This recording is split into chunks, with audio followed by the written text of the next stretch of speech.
سلام، دکتر سلطانی ام. اومدم با یه ویدیوی دیگه راجع به تنبلی چشم یا آمبلیوپی صحبت کنم باهاتون. اولا که بهتون بگم تعریف تنبلی چشم چی هست. تعریفش اینه که تنبلی چشم، تو تنبلی چشم مسیر بینایی یا ارتباط بین چشم و مغز به خوبی شکل نمیگیره. حالا بیشتر تو کودکی ایجاد میشه که اگر درمان نشه میتونه تا بزرگسالی هم ادامه پیدا کنه. حالا این مسیر بینایی در چه صورتی شکل میگیره؟ با دیدن، یعنی چشم بتونه خوب ببینه، باعث میشه که این مسیر بینایی در طول زمان که کودک بزرگتر میشه مسیر بینایی هم خوب شکل بگیره و تنبل نشه چشمش. علل مختلفی میتونه باعث تنبلی چشم بشه. هر علتی که مانع دیدن چشم بشه و اون مسیر دید و ببنده، مسیر بینایی ببنده، این دیگه اون ارتباط بین چشم و مغز خوب شکل نمیگیره. حالا چه عللی میتونه باعثش باشه؟ مثلا انحراف چشم میتونه باعثش بشه، عیب انکساری میتونه باعثش بشه. عیب انکساری مثلا از جمله نزدیک بینی، دوربینی، آستیگمات که باعث میشه که اون اجسام واضح نبینه و نور به خوبی تو روی رتینشون تصویره به خوبی واضح تشکیل نشه.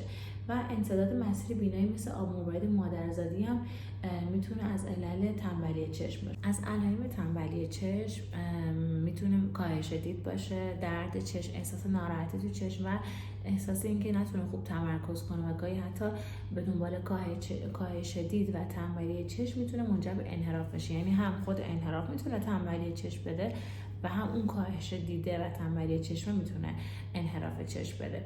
حالا روش‌های تشخیصش روشی که توسط متخصص چشم انجام میشه. همین که دید اندازه‌گیری میشه، شماره چشم خورده میشه و معاینات مختص چشم پزشکی انحراف چشم اندازه‌گیری میشه. اینها رو یک چشم پزشک انجام میده و این اهمیت معاینات چکاپ روتین چشمی اطفال و کودکان رو میرسونه. خب از روش‌های درمانش چیه؟ میتونه عینک یا لنز استفاده کنه که برای اصلاح عیوب انکساریه. یکی از درمان‌های دیگه‌اش پوشوندن چشم سالم یا پچینگه که میتونه باعث بشه که بیمار از اون چشم ضعیف‌ترش بیشتر استفاده کنه. و یکی از کارهای دیگه تامینات چشمی هست که میتونه حالا تقویت عملکرد چشم و مغز بسته به اون علت تنبلی چشم اون درمان گذاشته میشه. و یا درمان دارویی یا جراحی که در موارد خاصی بشه، زمانی که حالا انحراف داشته باشه، انحرافش نیاز به عمل داشته باشه، بعضی انحرافا با عینک اوکی میشن، یا اینکه آب مروارید مادرزایی داشته باشه که حتما نیاز به عمل پیدا کنه. اینا از درمانش هستن.